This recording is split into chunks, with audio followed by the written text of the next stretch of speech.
What's up, everybody? It's Nate. And I'm actually glad I was muted because as I started that intro, I was like, I don't like what I'm saying. Everything happens for a reason. Folks, you might notice the guy to my right. It is, or left, depending on which way you're looking at it. If you're looking at it the way everyone else is looking at it, he's to my left. Mr. Matt Chester is joining me today. We are going to be doing a Scott Fishbowl mock draft. It is that time of year, guys. Now, if you're watching and not familiar with Scott Fishbowl, it is a huge tournament for charity. Huge. It's one of the biggest, right? Or it is the biggest, I would say. I mean, you've got Warrior Bowl and some of the other ones, but the Scott Fish Bowl, we're in its 13th year. 13th year. That's established. I mean, it's over 3,000 people last year. Yep, and I think it's going to be close to 4,000 this year with as many applications as they get. And if you guys aren't familiar with fantasycares.org, this is what this is all for. We're raising money for the kids. An amazing thing from Scott Fish and from Ryan McDowell, two salt of the earth, phenomenal people who do this for free. They have a whole team of Abby makers who will make you an Abby for a $20 donation. They'll make you a banner for $10 for your Twitter, for your social media. So guys, if you are not familiar with that, check in the show notes here. We've got links to the Fantasy Cares website for you to donate.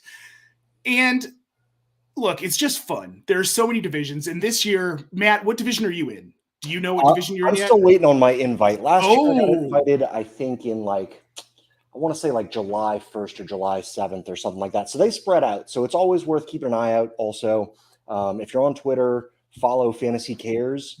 And they're always giving out chances to join in because it started off as mostly analysts and then it started including, content creators and content consumers. And now I think last year was about half and half between content creators, content consumers. And I think the more they expand, they're just looking for more people. So they're always giving away chances to get in there. They're always giving away contests and just follow Fantasy Cares on Twitter and just start engaging with them. And you can get a shot to win a spot in Scott Fish Bowl. Absolutely. Plus, you can get clued into all the really cool stuff they're doing for Toys for Tots, for their communities. It's just such a fantastic thing. Let's go to the chat here real quick. We've got Pigbird Jet Fan saying, hi there, fellas. Thanks for tuning in. We really do appreciate it. We have got JC, who is mocking with us today. He says, let's mock, family. We're excited. And then Pigbird Jet Fan just wants everyone to know there's also a Twitter chat room for hopefuls where there are frequent postings of ways to possibly get in. So, guys, check out Pigbird Jet Fan. Man, that is a tongue twister. It's cool, Twitter though, man. handle. Yeah, that is really cool. So, guys, Scott Fish Bowl is all about community. Really is what it is. I had the joy my first year of being in a group chat for Scott Fish Bowl because I had the 7th pick along with JB Brunbauer, who is the guitarist for August Burns Red, which if you're not familiar, they're pretty awesome hardcore band. Those are the kind of things you get. Our buddy Herms, he was in a group chat with one of the guys from REM, whose name is escaping me right now. This is the kind of stuff that happens. So if you haven't applied to get into Scott Fish Bowl, make sure you go to scottfishbowl.com and do that. Guys, invitations are going out through July. Draft is in early July. So there are invitations going up to the draft. It is absolutely worth it. Matt, if you could pick a division, you've seen the divisions, right? It's all like food brands, things like that. Are you sticking like NOLA brands? So here's the thing. I don't know how we'd be able to pull this off because I don't know how many New Orleans-based content creators or content consumers would want to show up there. But I've got a perfect bar and in the French Quarter, and the owner's one of my best friends, and he's completely on board. And not only is there a back patio, but there's also a private spaces back patio with a projector that's 25 feet across. I really want to, I know I should pick a division and go about this realistically, but I just want to manifest this draft in New Orleans, a live draft in New Orleans. Dude, we did an impromptu live draft for the Denver division last year. And it was a lot of fun, man. I mean, only 11 of the 12 could show up. We drafted on our phones. We were in a brewery. We got to hang out, talk about our picks, rib each other. If you are in Scott Fish Bowl and you're debating whether or not to do a live draft, 100% you should do it. It's an absolute blast. Absolute blast. We've got a few more comments in here. Jonathan Siegel, he is in for the draft. We've got Albert Merriquin saying, hello, everyone. We have Mr. Scampers, our favorite fantasy cat. Hey-o. Good afternoon, Matt and Nate. What is up, Mr. Scampers? This is going to be awesome. JC says, New Orleans would be sick. I agree. New Orleans is one of my favorite cities in this country. It would be absolutely incredible. If I just want to manifest it because we've already got the bar. We've already got it's right in the French Quarter. I talked to they're okay making it charitable, however needs to be, or however it can be, manifest it, put it out into the world, because it would be so much fun. You remember, so before I was a junkie playing in 20 Dynasty leagues, it was just like, 3 or 4 redraft leagues that were all home leagues, because that's what it was all about. And the best part of the year was drafting. The best part of the entire season was drafting, because the live drafts, because you show up and you all, you do get to make fun of each other and mess with each other, and it's just like it's a party with 11 of your closest pals, hopefully. Yeah, I miss those in-person drafts. I didn't get to do that. I don't get to do them with my home league anymore, because we all live all over the place. Like, we're all in different parts of the country. So I do miss it. And I wish we were doing another live draft for Denver, but I'm in the Chuck E. Cheese division, and we've got people from all over the world in that division right now. So I don't think a live draft is exactly going to be possible for us. True. Too bad. Well, but you know what? Maybe you can auction off your spot and jump ship and come to the New Orleans one. Love to have you. I definitely can't do that, man. I wish I could, but I definitely can't. All right. Well, you know what? I think it's time to get into this mock draft. What do you think, man? Let's do it. Let's do it. All right, here. Let me get our ducks in a row that I thought I already had in a row. Give me just 1 second here.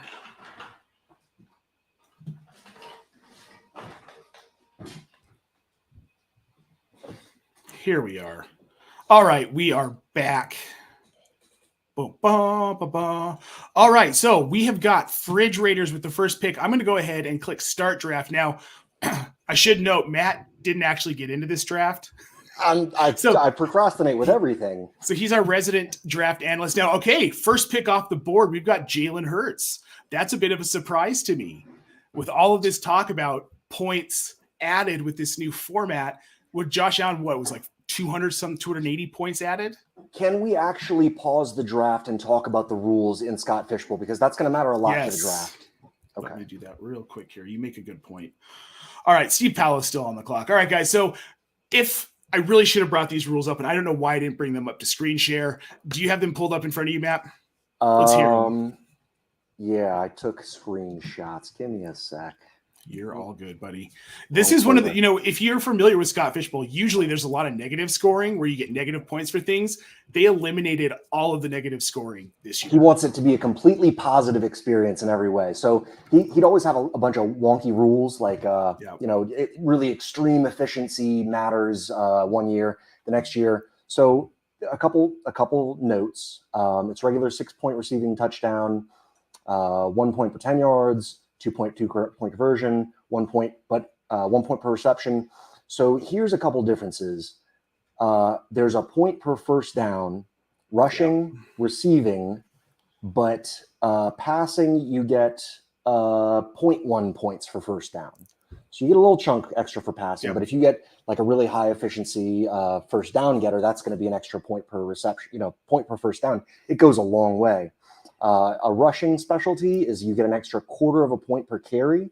So, if you have high volume running backs. Exactly. If you get Najee and he gets 20 carries a game, you get an extra, 5 points just because he touched the ball 20 times. That's really significant.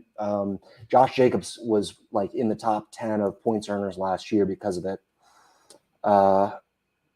6-point receiving, 10 yards. Well, and so here's the big one I want to note, and this is where it's going to be interesting to see where drafts go, because it's a full 2-point PPR premium for tight ends. So that includes the catch reception, and then it includes a point for them getting a tight end premium bonus, right? Yes. Okay. Yes. So tight end, now a guy like Travis Kelce, Mark Andrews, if he sees the volume that we saw him get last season and the season before, if Mike Gesicki gets the kind of volume that he got in 2021 in Miami. Let me break this down just so a tight end, if it's 1st and 10 and they get a 10-yard catch, they get a point for the 10 yards, a point per reception, a point for tight end premium bonus, and a point for the first down. So that's a 4-point catch. It's a 4-point catch to get that 10 yards. That's significant as well. Yes. So keep that in mind. Kicking, they get 3.3 points for an extra made point because it's at the 33-yard line, but they get the number of the way that they score field goals is by yardage. It's 1/10 of a point per yard. Yes. So and then you know what? So that's all the rules. Kickers who have big legs, those are guys that, I mean, 250 yarders in a game, you get 252 yarders. You think Greg the Leg has any more juice up in there, with the Jets and Aaron Rodgers? I think he might. I think he might have to. I have a feeling this offense might not be as good as we all think it's going to be. Ooh, fun. I know. So we're going to get back to the draft here. We've got Steve Pallow, who it looks like probably wasn't able to make it. So he will go over to Otto here. It's going to give us a minute to talk about this Jalen Hurts pick number 1. What do you think of this? Do you like this pick? So he's going to get the rushing first downs. I like that a lot. What was his? Let me look up what he scored last year.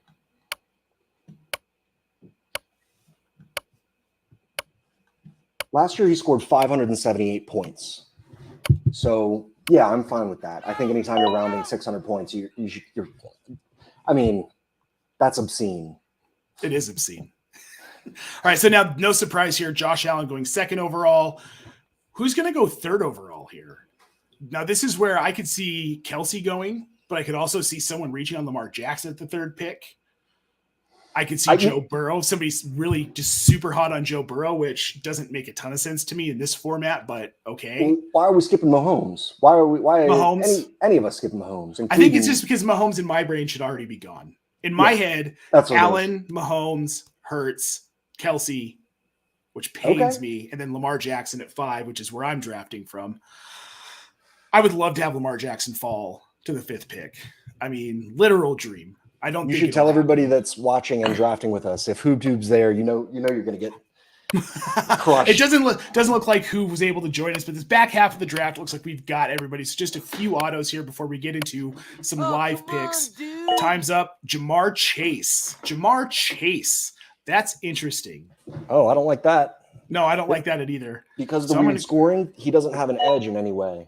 Now we've got Justin Jefferson. Now that's one I don't hate because the volume that guy gets is pretty ridiculous. Now I am on the board. I will not hold us up, and I'm getting my guy, man. I'm getting Travis Kelce because if he's still hanging around at 5 in this format, I can wait a little bit on a quarterback because now I know I'm not getting that rushing upside, right? So take the guy who could get. I mean, think about it. So Kelce goes off on one of his 25-yard touchdown. Rambles, right? Can I tell you how many points he had last year in this scoring, Kelce? He had 562 points. So he was basically the 3rd or 4th highest point scorer in total. And you can put him in your tight end spot, to beat up Cole Kmet. All right, so now we have got Lamar Jackson win at 6, Trevor Lawrence at 7, Joe Burrow at 8. We've got 2 wide receivers, a tight end, and then the rest has been quarterbacks. Justin Fields off the board to Royal Slade here at number 10. Now, JC... Where's JC going to go? Is this a quarterback? I want your prediction as the draft analyst here, buddy. Let's see who's still on the board. Well, we've got. I could see Mark Andrews going. Oh, there it is. Damn, I was a second. Mark Andrews. Well, you said it. So, all right, now we've got Bobby Lawrence here on the clock at the 12 at the turn. Is this where we see a guy like Christian McCaffrey go? Boom, there we go. Look at you doing it. Oh, no. Look at me doing it. Hey, so now on the turn. Hold on. Give me a second. Oh. Deshaun Watson. Wow, that's a little bit of a surprise to me, if we're being honest, seeing Deshaun Watson come off the board that early. Why Because I don't know that we're going to see the volume. I'm not big on Deshaun Watson. I'm not either. For all the personal stuff. Yeah, all the personal stuff aside, though, I mean, he's played well. He hasn't played in a while, and he didn't play well at the end of last season. Right. I think he's a middle-of-the-road quarterback at this point in his career. Daniel Jones off the clock at 202. Because he went over Dak, but he's a running quarterback, so if he gets, what do they expect, 40 more first downs? He had 700 rushing yards last season. Okay, that might be 70 first downs, right? Exactly. Wow. Plus, that's 70 extra points. Cool. Okay, now we got Cooper Kupp. Team, JC. Andrews and Daniel Jones, I don't hate it. Now, who do you stack? Do you try and maybe stack Waller? Because you can start 2 tight ends in this format. If it comes back around to Waller, I mean, I don't hate that. Yeah. Oh, third All round right. reversal. So he'll be picking at 3-2. He'll need to make that decision way too soon. I don't know. Guess you got to see we who's just on the had board. Brian Robinson, the Bijan Robinson, come off the board at 2-4. I think that's a pretty good pick, honestly. That's fun. It is fun. He's gonna see a ton of volume. He's gonna get a lot of first downs. He's gonna be their red zone back. He's gonna catch a lot of passes. Justin Herbert now. We've got Austin Eckler off the board, Josh Jacobs. Justin Herbert goes at 207. That feels early. Does it? It does. I think that we might be forgetting about the fact that he played on like 4 broken ribs for 7 weeks. And they probably held him back. I don't know. Has he ever been a scrambler? Not really. Okay. I wouldn't call him a scrambler. Well, he's got 2 nice QBs. I can say that. He's got Mahomes. 208. I just went Tua. Ooh, fun. I believe in Tua this year, man. I think if he's healthy all season, he's bulked up. Yeah, he did. Right? He's looking Samoan, isn't he? He is looking Samoan. We've got Pigbird Jet fan in the chat saying that was way too late for Justin Herbert. So he's maybe obviously disagreeing with me here. Here's what I'll say about Justin Herbert, that Kellen Moore is the new offensive coordinator. All right. And he has a third weapon, which means he'll have at least one at any point throughout the entire season. Yep. Between Keenan, QJ, Quentin Johnston, and Mike Williams, right? Correct. And, Austin Eckler's back, baby. And Gerald Everett was good. He had a ton. Gerald Everett was good. I think he had like 100 targets last year, 90-something targets. Yeah, somewhere around there. Gerald Everett's fine. He's nothing that scares me. Come on. Doesn't scare me. All right, so we've got Hoove auto picking Tyreek Hill. Now we've got Jonathan Taylor off at 210, Saquon at 211. Refrigerators is back on the clock with the 212. And now we're back to Bobby Lawrence. We've got A.J. Brown coming off the board in the second. That makes sense to me. He's a high volume receiver. He's a chunk yardage receiver. He's a yards after the catch type guy. I think that's a points hog in Scott Fishbowl. I'll take the discount and just get Goddard, who's probably going to score as many points this year, but a round later. You really think Goddard's going to score more points than A.J. Brown this year? I think if he gets a full point per catch extra, he doesn't. That's a fair point. He doesn't need much more to catch up to A.J. Brown or Devontae Smith because, he's the outlier with that tight end role. Okay, so now the first pick of the third round, we've got Devontae Adams off the board. Now, I don't have a lot of faith in this Raiders offense, man. And I love Devontae Adams. The talent is there. But with Jimmy G at quarterback or Jarrett Stidham, if Jimmy G's not ready to go to start the season. Or Brady. Or no, it's not going to be Tom Brady. We can stop it. Brady's not coming back, all right? I'll never stop. Fine, don't stop. Oh, TJ Hawkinson going here at 3-3. So my big ooh was JC Money setting up his team with Mark Andrews in the first round, running quarterback Daniel Jones in the second round, and running quarterback Anthony Richardson in the third round. That's a fun start. That is a fun start. I thought I could get Richardson in the third with the 308. I'm not going to lie. So that didn't happen. Now we've got Garrett Wilson off the board. We've got Amon-Ra St. Brown off the board. Now that's an interesting pick. Amon-Ra here at the 3-5. He's a first down master, isn't he? He is a first down master. I've seen a lot of people who think he's going to fall off this season. I don't see it. Especially given that Jameson Williams is suspended the first 6 games. Exactly. I think between Amon-Ra and Sam Laporta, that's going to be their passing attack. And I cannot wait for Sam Laporta. I know, me either. I just wrote him up today for Fantasy Pros. I'm really excited for it to come out. It's my redraft sleepers. So check that out when it comes out. Redraft sleepers on Fantasy Pros. FF Hep here with the 306 takes Nick Chubb. This is another interesting one to me. His ceiling is RB1. We all know that. But his floor is like RB26 in this offense. And that's the problem. I don't think his ceiling is RB1. I thought you meant an RB1. I'm fine with that. No, I think he could put it in an RB1 season. Not in PPR, I don't think. And even then, I don't know if he's ever hit one. No, Kareem Hunt's gone. True. But I also did. Once Deshaun Watson came back last year, I think he was averaging like 8 points a game. It was really bad. I think Stefanski's smart enough to balance that out, though. But again, that ceiling is really unlikely, in my opinion. I think he's probably more that RB12 to RB16 range when all said and done, especially in this format. Like they don't use him in the ways that are going to, he's not a pass catching back. No, but in this format, he takes that dump in PPR in any format, but in this particular format, he will see maybe a few extra first downs because that's the type of runner he is. So sure. I could see him being a little bit better in this format, but I don't see an RB1 overall upside for he or Derrick Henry. I could see it for Ramondre. That's really fun. Ooh, that's you. Good call. That was me. Yeah. I love Ramondre. I loved him when he was in Oklahoma. I've been a big fan of his. I was pounding the table for him his rookie season. People told me I was crazy. I wasn't crazy. Guy does it all. So now my best friend's name is Ollie Stevenson. And we always, my first Dynasty startup, or his first Dynasty startup, was we got to pick him as a rookie and we called him Cousin Ramondre because they share a last name. So I've just been on board. Just from watching him play, he's like 240 pounds. He's an outlier. He's definitely worth betting on. And once he got that pass catching role, Ramondre is awesome, especially in redraft. A little scary with the New England defense offense in Dynasty, no matter what. Yeah, I don't know. I'm holding him. I'm not trying to move him. I know I can get a ton for him right now, and I want to keep him because where I have him, I'm in a win now position. What he can do over the next 2 seasons for me is win me a ship, man. I mean, love it. That's how much I believe in Ramondre. So now after Ramondre went off the board here at 308, we've got CeeDee Lamb at 309. I'm not going to lie. I am not very high on CeeDee Lamb this year. Just not high on that offense. I'm not high on Dak Prescott.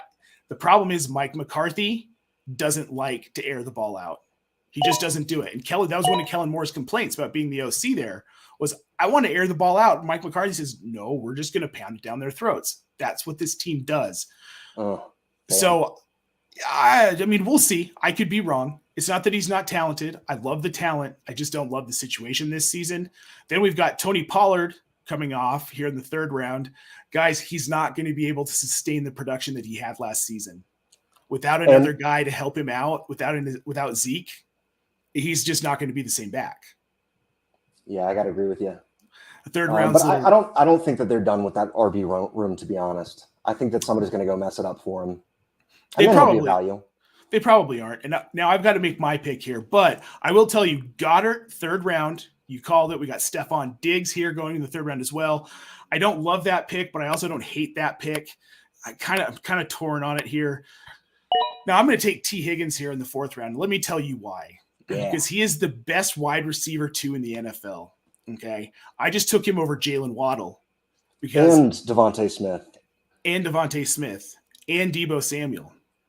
Oh, are you calling Deebo Samuel a wide receiver 2 in that offense? No.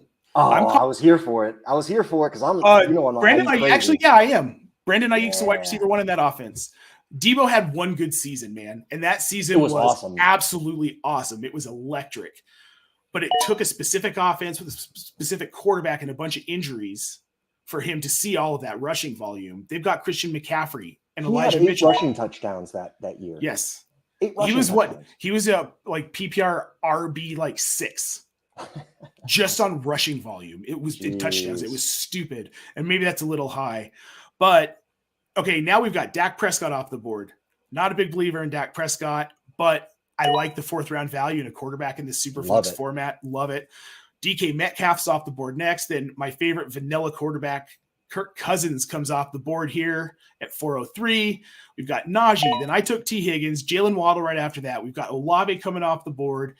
Aaron Jones in the 4th. That's a hell of a value for Aaron Jones in this format, Matt. Hell of a value going at 408. The guy catches passes. They've got a first-time starting quarterback. Who do you think he's going to lean on? Yep. At least early on. It's the closest guy. It's going to be Aaron Jones and A.J. Dillon. Then we've got Kittle and Pitts going off the board back-to-back here in the 4th round. We got 4-9 and 4-10. I want to believe in Kyle Pitts so bad. Well, so this guy has he has Justin Fields for the extra rush. It's Royal Slade again, who crushed last draft. So let's give him some time to build his team. He got Justin Fields in the 1st round, who's going to pick up 70 extra points from first downs rushing. He got Kupp, who's probably going to pick up 70 extra yards from first downs, and then you got T.J. Hawkinson, 70 extra points from the maybe 80 or 90 extra points from the tight end premium. And if Kyle Pitts hits, incredible value. And if he doesn't, he can still lean on TJ Hawkinson, make the points up elsewhere. Right. And so he's doing it again, man, this Royal Slade guy. I love it. All right. So now we've got Breece Hall going at 411. And now this is an interesting pick. DeAndre Hopkins going at 412. That is a very interesting pick. A guy without a team. That tells me that this person, Bobby Lawrence, believes that DeAndre Hopkins, no matter where he lands, is still going to be an elite level receiver. I'm torn on that, though. It's risky to have both Davante Adams and DeAndre Hopkins in unknown situations with it's very, very risky. Right. Because we don't know. DeAndre Hopkins says he wants to win, but dude, sometimes you just can't turn down that big money. And if he goes to the Titans, he might be Julio Jones. We saw it. Right, exactly. It's very much within the realm of possibility. I mean, he's getting up there in age. He's 30 years old. That's generally 31-year-old season, I think. Yeah. This is his 31-year-old season. That's when we see these guys fall off a cliff. So hopefully it works out for you, Bobby, if that's the route you end up going. I don't know. I wouldn't reach on Hopkins like that. Fifth round. You know what this looks like? This looks like last year when I was like really getting addicted to Dynasty, and I just kind of used my redraft leagues to hedge against my Dynasty teams and get all the guys that I didn't have in Dynasty anywhere. And that's what his team looks like. Davante Adams, DeAndre Hopkins, Christian McCaffrey. Like I'm going to hedge against my other 20 teams. So in that sense, I kind of love it. Well, yes, but those redraft teams did terrible. Right, of course. But this is a high upside team, man. If these guys all hit, I mean, this is a team that could win just off of the first 5 picks. Because then he rounded out with J.K. Dobbins, which I'm just hoping we see more receiving work out of J.K. Dobbins this year in this this Monken offense. And I think we will. Yeah, that'd be interesting to see. So Ingram and Waller go off the board, middle of the 5th round. You know, I'm good with that. Evan Ingram. I'm good with it too. He looked damn good last season. I don't know why people are writing off the fact that he could do it again. He's got a year under his belt with Trevor Lawrence. This is a team that wants to throw the ball. And why wouldn't you when you've got Trevor Lawrence? So who did they add to the offense as far as pass catchers? They added only Calvin the only Ridley. Significant one was Ridley, right? Yeah, that's it. But they brought back Zay Jones. Sure, but Zay Jones, I mean, he's now wide receiver 3, probably option 4 for Lawrence in this offense. Sure, but it's just that's what we're hoping Ingram to be too. Right. After Ridley, we're hoping for ATN. I think Waller's really interesting. If he stays healthy, he's going to crush in the 5th round. Oh, I agree. Because he's going to be they're saying he's going to lead the offense in targets and receptions. Did you notice healthy? I completely believe it. Do you notice my panic pick? Keenan Allen? I don't hate it. I'm okay with it. I really wanted to go running back with this pick, but then we've been talking so much. I looked down. I had 2 seconds left. So there you go. Maybe I should shut up. All right, set your cue, people. Set your cue, people. Now, this is interesting. After the Allen pick here, we've got DJ Moore, which I don't hate as a 5th round pick in this format. Jerry Jeudy, who I absolutely love getting in the 5th round of this format. Deebo Samuel, who I don't think you should be drafting until like the 10th round, which is unrealistic, which is why I will not have Deebo Samuel in this format or any redraft format. I don't hate him at the 5 to 6 turn. I really don't, because we don't know how that offense is going to shake out. And I think they're lying to us about who the quarterback's going to be. So we know that he has the talent. He's another guy that, like, the 5th round is, I guess, is where you start taking shots on people who are like, well, I hope they're healthy because they're awesome when they are. See, I try and wait until the 7th or 8th round for that, but I get it. It's an aggressive strategy, and I'm totally okay with it. Joe Mixon off the board here. So also keep in mind that you're eventually going to be competing against like 33 or 3,600 people. So at the end of the season, you do need people who are going to be like really, really big difference makers, so high ceilings. And so I get that. I do too. I think that's why I'm okay with Breece Hall going in the 4th. Yeah, because that makes sense. He'll get rolling week 8, week 9. He'll be back to full health, which is when you need him to be rolling, right? If you make it into the playoffs, and his production. So the way the tournament works is you have to beat your 12-man league, your 12-person league to get into the playoffs. And then I think the playoffs start at like week 13, a little bit early because there's like 5 or 6 rounds of playoffs. And that's when you're playing the entire field of like starts with 1,500, goes to 750, down to like 400, and then like 20, and then 1. Well, and this is an interesting format too, because we're also playing against the median every week in our division. Oh, that's right. I forgot He it was a added that. medium league. He added that last year for the first time. So points matter, man. Yeah, points matter a lot. Even if you set a bad lineup, you can still, Yep. Well, yep. So what do you think of this Jahmyr Gibbs pick? Is that a reach? Do you feel like I'm reaching on Gibbs? Because I don't think I am. I don't think you are either. I think he's I think Dalvin Swift. Dalvin Cook is rumored to get cut tomorrow, and some people are saying it's already done. So I think Jahmyr Gibbs, who has a job, might be a little bit safer. Could be. Not necessarily. Let's pop in the chat here real quick. We've got some comments. We've got Alan Hepworth saying, man, this is valuable having you guys provide some feedback for these picks. Very helpful. Just so glad that it's helping you out, Alan, and anybody else who's watching. We're hoping that this is going to help you kind of figure out the format, get used to it, figure out how you're going to draft, and maybe win. Who knows? Heck yeah, baby. That's the point. Yeah, baby. So, and this is a good point from JC. They paid Christian Kirk in Jacksonville, and I understand that. But it doesn't matter if you find guys who are more productive. And Evan Ingram was just ridiculously productive last season, like just insanely productive. And we've got our first confirmed snipe of the draft. I stole Royal Slade's guy. There we go. You love Couldn't it. have been talking about Gibbs because that Gibbs shouldn't have fallen that far anyway, I think.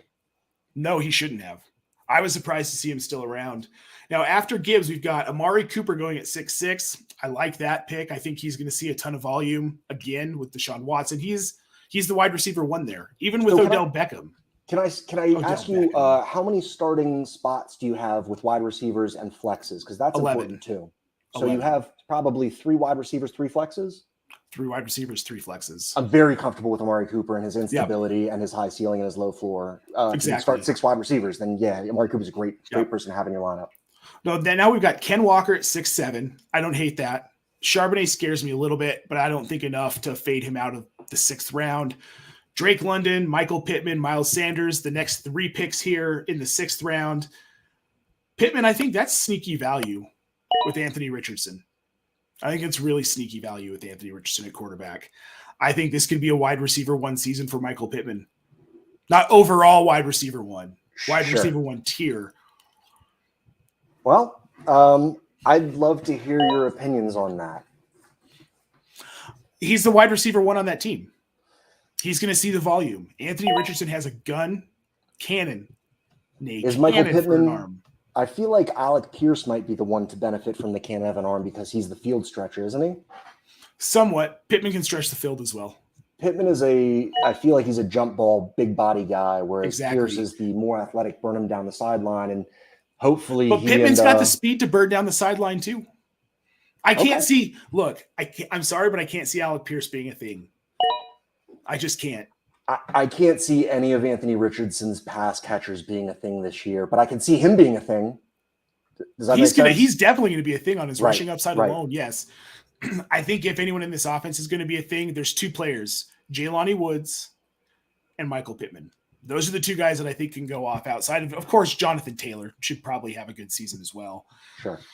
Now we've got, this is interesting, Cam Akers at 6'11". They don't pass the ball much, which hurts him in all PPR formats. But when Sean McVay picks a workhorse, he picks a workhorse. The only person to get 100% of the snaps last year at running back was Cam Akers down the stretch. Once they started trusting him with his torn Achilles being healthy enough to take on a workload, it was just the Cam Akers show. And if you get rewarded more in this for first downs, I can see leaning into rushing. And you get 25 cents a carry. So we can't forget that either. So looking for volume rushers is fine. That's why J.K. Dobbins takes a little bit of a bump. Cam Akers takes a little bit of a bump. These guys who don't see a lot of work through the air, but could lean into first downs more on short yardage situations and could lean into. That's interesting. That is interesting. We'll talk about that in a second. But so I like volume rushers in this format, and Cam Akers might fit that bill. So I can see a little bit of maybe a 2-round reach is fine on him in this format. I hear what you're saying. I just don't know. I don't know about that offense. I don't know about that team. I don't know about Cam Akers' health. Yeah. And I don't like Rams running backs, especially ones that don't catch. If they're not Todd Gurley, they haven't really been someone I've been interested in targeting in fantasy formats. Very fair. Yep. Now Tyler Bass, folks, first kicker off the board. I kind of like this one because Buffalo scores a lot of touchdowns. So that's a lot of extra points at 3.3 per. Instead of one, they score 3 touchdowns. You're at 10 fantasy points. That's better than you're going to get flexed. Oh, we got Brendan Booth saying he got actually auto picked. Well, auto did a pretty good job because if you're going to take a kicker, get your kicker. There are people who are rabid about kickers. So in this scoring format, last year he got 268 points. I'm going to look that up compared to the wide receivers right now. I mean, I really think that Tyler Bass in the 7th round with what these kickers could score. I love that Scott Fish has made kickers more relevant. I think it's amazing because I've always loved rostering kickers. Now, after Bass, we got Kyler Murray going at 7.6. That scares the shit out of me.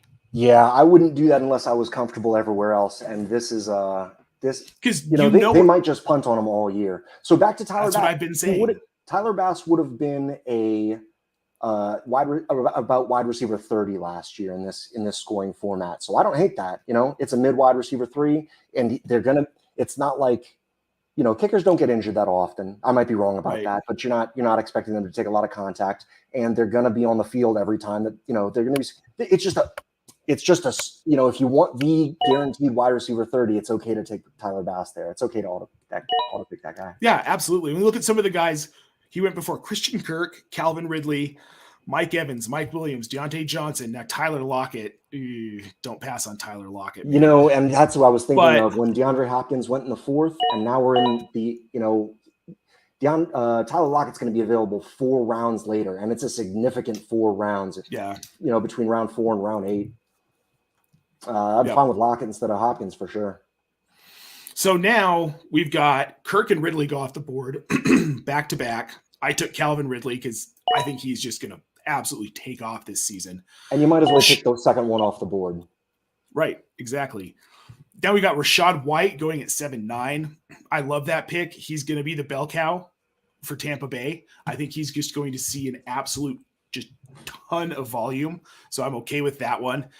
Then we have got Deontay Johnson coming off the board. Dameon Pierce. That's a little early for me for Dameon Pierce. For a guy who's sharing a backfield with Devin Singletary, who honestly saw way too much volume last season. They're going to cut back on that. And Singletary might actually be a better running back than Dameon Pierce. He's definitely a better pass catching back. We just get dynasty brain. Mm-hmm. No, we do. Yeah, Singletary's fine. Yeah, and his name is Motor, and in a format where you get an extra 25 cents per carry, it's nice to get a guy named Motor. Maybe he will get 13 touches a game in a 12th round or something like that. You never know. You never know, and it just takes an injury for him to be annoyingly RB15 again. What you looking at? Matthew Stafford. I was actually just trying to click on the plus and it eluded me. So I'm going to take Matthew Stafford here. 8.5. I think he's got one more season in him. I think he's got one more healthy season in him. I think he's a guy who finishes as a top 10 quarterback this season. I think he's got one more in the tank. I think this is a team that wants to make a push. I think this is a team. Do you think he has one more in this format where you get an extra point per first down? He's probably the least mobile guy that's been picked aside from Kirk Cousins. Well, but if he throws one, it's still 0.1 points. Yeah, how far does that go? Well, he's my QB2, so true. As a QB2 in the 8th round, I'm happy with that. Then after I picked, we got Harrison Butker. Can you scroll up so we can still see who's on the board, or is that not possible? Yeah, I can pull that up. All right, guys. Can you roll up there we go. Yep. All right, so now we've got off the board after Stafford, we have Butker, Treylon Burks, Jordan Love at 8.8. I don't hate that. I think he could be fairly valuable in this format. Isaiah Pacheco, James Cook, that's interesting. That's betting on him to have a little bit more volume than I think he's really expected to have. A lot of bit more volume than he's ever had in his entire career. Well, guys, you got to remember with some of these players, like we loved James Cook last year, but that was in a backfield with Devin Singletary and Zach Moss for part of the season. Then Zach Moss was gone, and Cook just got a bunch more work. But they brought in Damian Harris, and Damian Harris in 2021 was the PPR running back 14. He had a really great season. He just was injured for the majority of last season. And then Ramondre kind of took over when he was injured, and he didn't really get, that lead running back status back after a couple of injuries. You think he'll do more and be better than Singletary and take more out of that backfield? Yeah, I do too. I think he's that RB2 tier, probably the back end of that RB2 tier for me. He's a fun guy to go. Would you send a mid 24 second for him? Damian Harris, do you have that much faith? Yeah, probably. I'd do a 2-3 swap. Yeah, I don't hate it. I don't know. I still don't know. Here's the thing, dude. Damian Harris is just going to get volume. They don't want Josh Allen running the ball that much.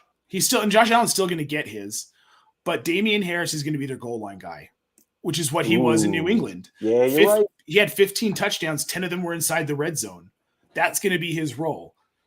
Cool. Fun. Yeah. So if he gets 2/3 of that production, he's worth it as an 8th, 9th round pick or for a second round, because that puts him in an RB2 territory. I bet you he goes closer to double-digit rounds. I bet he's well within the. Yeah, I do.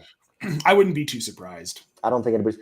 So he's the range where if he's the last guy on my 11-man team, if I take him in the 11th round as my RB2, that's fun. I'll do that for Damian Harris. I have that much faith in him. So we've got Brad Bolt in the chat. Thanks for tuning in from Australia, my dude. He says I should have taken Bryce Young over Matthew Stafford. If this were Dynasty, I would 100% agree. I think he's raw, and I'm concerned about what his production will be in fantasy this season. Anthony Richardson is the only rookie quarterback I'm okay with taking before you have 2 quarterbacks. Really, if you really want a third quarterback, okay, I'll take Bryce Young, I'll take CJ Stroud, I'll take Will Levis. Outside of that, I don't want those guys early on. I don't want to have to start them every week. Not that they're not going to be ultimately very talented in this league, but dude, those first 6-7 weeks, if you're having to start that guy every week, that's going to hurt. And then you're going to be out of contention. I'd rather go with a guy like Stafford, who, if nothing else, he's going to give me consistent production as long as he's healthy. So I know that I can plug him in and get those numbers in my flex if I need them. And you can't trade in this league. Otherwise, some sexy games from Stroud earlier on or Young earlier on, you could trade them away in a home league or a redraft, some kind of league like that. But Matthew Stafford will get you there, hopefully. And then you can take some dart throws later. And you can, with this scoring format, these guys going, DJ Njoku was a great pick. I really like Bobby Lawrence's team at the end here. Trey Lance is a real nice upside shot because I think they're lying about who's going to be quarterback back there. James Conner's really nice for first downs. He's a beast, man. He's always top 10 when he's playing. He's always top 10 points per game. So it is surprising that he lasted this long. And then same with Njoku, he could see a ton of volume as the one-off in that offense. Well, and I think it's interesting. Cole Kmet going at 9-2. Even though they brought in Robert Tonyan, I still think that's a good value for him because I still think he's going to see volume. Justin Fields trusts him.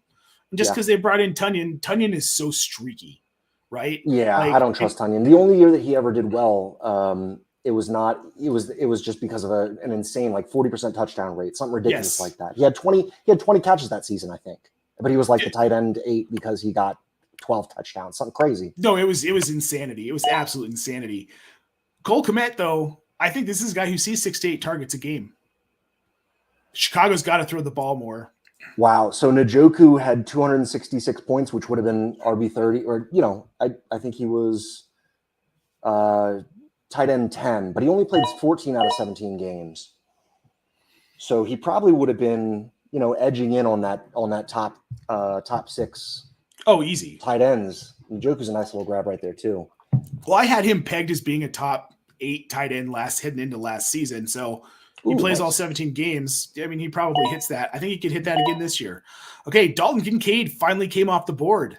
Ooh, so a lot of these guys who are doing risky tight ends, like the guy who took Pitts, they're taking 2 tight ends back to back.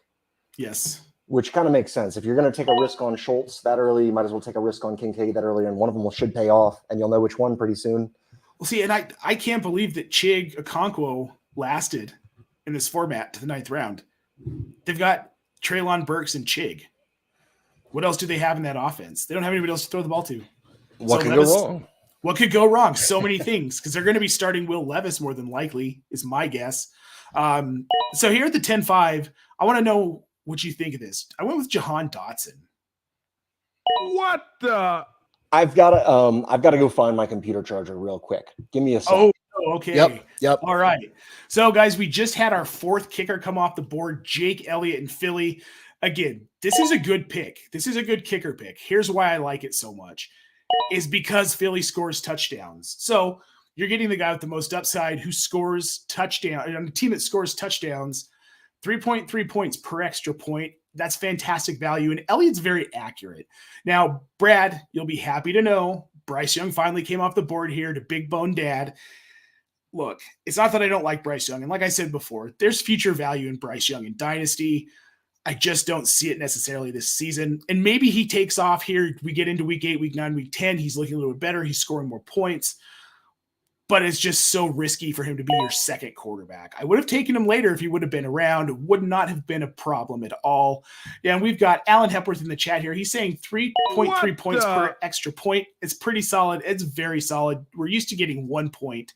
So you're more than tripling the value of those kicks. I love it. I love that we've already got 4 kickers off the board. Now we got Justin Tucker off the board here at 10-11. He is now the 5th kicker off the board. I think this is a team that scores markedly more this season, Matt. I think Baltimore is a team that gets close to maybe being in the top 5 in points scored in this Monken offense. You've got Justin Tucker. And when you're not quite sure how the targets are going to get split up or how the touches are going to get split up, there are 2 positions to lean towards, and that's the quarterback who's going to, have a part of all those points, and then there's the kicker who's also going to have a part of all those points, because if the offense is better, the kicker's going to be better. Well, and that's the thing with Justin Tucker too. The guy kicks bombs, man. And extra points are 3.3 points. That's so you get the difference. Yeah, you get those extra points, but then he hits a couple 40-yarders, and all of a sudden you're looking at almost 20 points out of your kicker. Love it. This must be Linda's dream. This kicker scoring. So I will tell you this. If you're playing in the sleeper format, you have to play 1 kicker and you can't flex kickers. But if you're playing in the NFL, my fantasy leagues format, you can flex kickers. Correct. So that makes a difference also. So you just have to have 1 good kicker if you're playing in a sleeper format, if you're in the Scott Fishbowl. Nothing against MFL, but I really hope I'm in a sleeper league. Me too, buddy. It's just so much. Look at all the colors. It's fun. Exactly. All the colors. It's a candy game. Exactly. I'm just not smart enough to appreciate all that MFL is, right? All right. So any MFL guy. No, that's exactly what they'll tell me too. I just know it.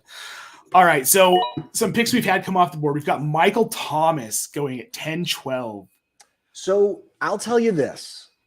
The last time he played, oh God, you know what? It was with Drew Brees. So we got to cut this out a little bit. But Slant Boy, when he had his record-breaking season, he caught, I think, 92% of his passes, 94% of his passes, something insane like that. Oh, you know what? It might have been 84% of his passes. Anyway, it was a lot. 50% of his receptions were first downs. So he had a 42% first down per target rate. So in a format where you get a full point for a first down, and that a guy has broken the league before in regular scoring with 42% first down per target rate, I love him as a late round dart throw. And ninth, well, you're gonna have to start him, but if he's big, he's big. That's a fair point. And if he's healthy enough by the end of the season and gets that rapport with Derek Carr, and maybe the offense starts focusing on him, then in a league where you're battling against 1,500 people to start out the playoffs, having a guy that is looking for ceiling down the stretch is a nice way to go. Has JSN gone yet? JSN has gone. Yeah, middle of the night. Yep. JSN's gone. Also gone, we've got Juju Smith-Schuster as far as wide receivers go. 11-2. Kadarius Toney, 11-3. Rashad Bateman, 11-6. Rashad Bateman is an interesting case. You know how I feel about Zay Flowers. I absolutely love Zay Flowers. You love him. You love Zay Flowers. I love Zay Flowers. Now, I don't know how I feel about Bateman coming off the board before Zay Flowers. I get he's the established veteran, established-ish veteran. You can't see, but I just did air quotes. Got to come in closer here. But is he going to stay healthy? One. And is there going to be enough volume for him, being the type of receiver he is, where Zay Flowers kind of fits more into Lamar Jackson's style?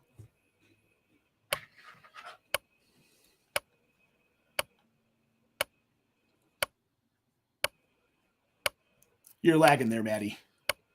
Let's go, team! All right, guys. So we've got another kicker just came off. We're discounting their ages and like experience in the NFL a little bit. If we want to take one over, if we want to take the rookie over, yeah, I see that too. I wonder what's going on. I might have to sign out.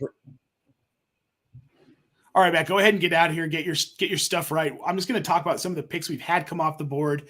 I took A.J. Dillon at 11-8. Same reason I took Aaron Jones. I liked the Aaron Jones pick earlier.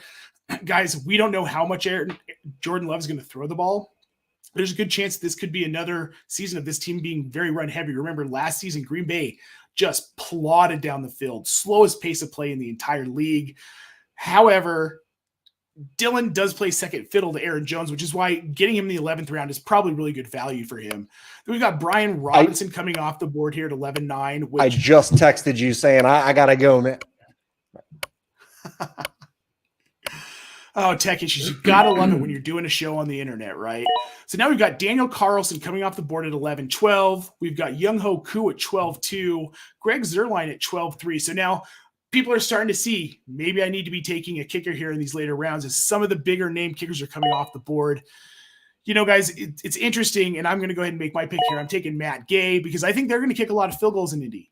I don't think they're going to have much of a choice. I think this is an offense that might have a hard time scoring, especially early on in the season, outside of what Anthony Richardson can do on the ground. We've had a run of 4 kickers. It makes sense to me here at this point in the draft because of that value. If you know Linda Lindellians on Twitter, you know that she believes that this position could be more valuable to the Scott Fish Bowl format than your wide receiver 3. And we kind of touched on that earlier where these guys are getting wide receiver 3 numbers. Now we've got Brokaw here taking Gabe Davis here at the 12-6. I don't hate this pick. I'm not a big fan of Gabe Davis in this offense, especially with the return with Dalton Kincaid, right, Matt? Like Gabe Davis. You know what? I'll tell you this. You're starting 11. You're going to want 6 wide receivers. Yeah. Actually, you know what? I'm doing Dynasty brain again. How much are we weighting this as far as like regular scoring versus points per touch? If there's if we always want a 5th wide receiver instead of a 3rd running back, does that get outweighed because wide receiver, you hope to get a wide receiver 4 in your fifth wide receiver eligible spot, because that's how you win, is you just get those extra little points, those extra jump ups from points. Is it like in this format, is a running back 3 worth the same as a wide receiver 3? No. I should have looked into that as far as the tiers of like wide receiver 1, wide receiver 2. Does that make sense? It does make sense. No, I don't believe. I'll have to go back. I'll need to look at if you're not following Scott Rainier on Twitter, make sure you do that like right now at Munder Difflin FF. He puts out some amazing spreadsheets. And first thing this morning, he pumped out new scoring. So the points that players would have scored last season in this format. And I believe the wide receivers are valued so high in this format that a running back 1 is like a mid-level wide receiver 1. I think is how it plays out. So it kind of is staggered that way. I'm not sure if that's true, because if you look it up, the only people who start to cut into the quarterbacks in the first like 12 or 15 picks are Travis Kelce and then like Josh Jacobs, Austin Eckler. And I might be looking at points per game, but and you may be, and I could be completely wrong. Like I said, I got to glance at those spreadsheets briefly. You can look at Scottfish at Scottfish14 is Scottfish's Twitter handle, and he has the scoring on this. And what you can do is if you have Sleeper, you can set up a mock draft and set up the scoring the same way that he does in the settings of the mock draft. And I think what you can do then is go to the leaders of last year, and it'll show you like the points per game that each person got. Interesting.